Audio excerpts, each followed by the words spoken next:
Minister, with the jobs numbers today, why do you think do we need to continue with pandemic support? Well, we're not out of the woods yet, right? I mean, we have a new variant. We also have sectors that are hard hit. Look, it's great news, and we need to keep doing it. But we know that it's still a long road to recovery. And do you think that it lessens the need for the pandemic support, seeing these numbers? Well, there's certain sectors that are particularly hard hit, right? So whether it's tourism or hospitality, they've had a greater impact. And so that's why C2, the measures are more targeted, right? They're not the broad-based supports that we had in the pandemic, but to specifically address those industries that need it. Thank you. My pleasure. Minister Boissonnault, reaction to the jobs numbers today. Do we still need the pandemic support, seeing these strong job numbers?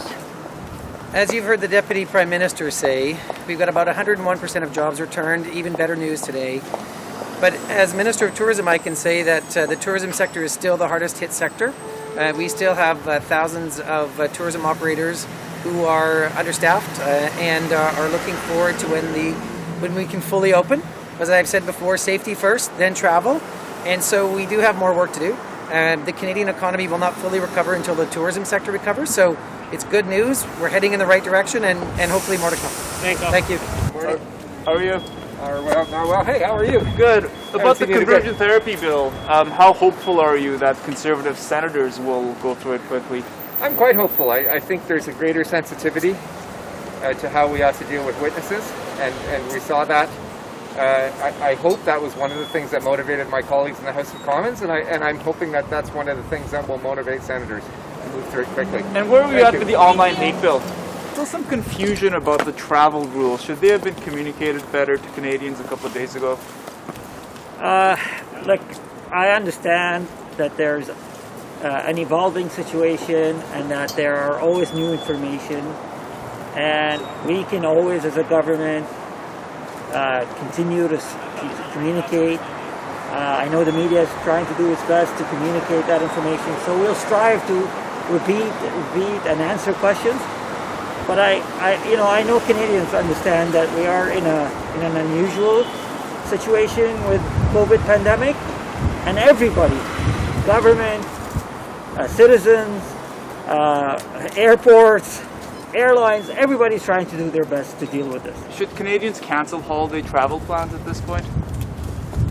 My advice to Canadians is first to get vaccinated if they haven't. Second, to follow public health. Third, to keep an eye on travel advisory. And depending on where they want to go. First, for sure, if I were traveling to any of those 10 countries, I would change my plans. If they're traveling within Canada, that should be okay. But so it depends on where they're going and what they're doing. So when is the testing policy going to come into effect for international travelers? It is in effect. It is in effect. And who's responsible for administering the test? PHAC and CBSA are working together on implementing it. We're ramping it up, but it's already started taking effect. Thank you. I think that today what I refer to in the House, I think is good news for Canadians because we've seen more than 150,000 jobs that have been added. So I think as Canadians are looking across the country, I think that's very good news for our economy. It says that, we have a plan and it's working. I think that's the key message. With respect to the support, we've seen one thing that has been said from the get-go is that we would be supporting Canadians for as long as it takes to get through this pandemic. And it gives me the opportunity to say to Canadians who are watching today that there's one bill in the House which is pending, which is Bill C2, which would support families and workers across our nation. And one of the things I was conveying to my colleagues in the House is that we wish there would be support. Yesterday we saw the Conservative voting against, the support that would be provided to workers and families. And what I was doing this morning was inviting them to join because across our nation, we still see that there's a number of sectors, a number of workers that still need supports.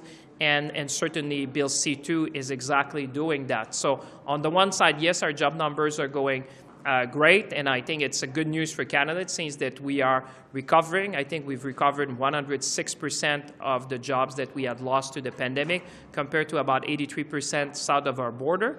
But on the other end, the promise we made to Canadians to be there for as long as it takes, and whatever it takes, I think is paramount, and Bill C-2 exactly does that. So yes, we have good news on the jobs number, but we also need to continue specific support for families and workers. And what do you say to some of the economists that say that these supports, because of these supports, that prevented people from getting back into the workforce, and now that the supports ended last month, that's one of the reasons why we're seeing more people get back into the workforce?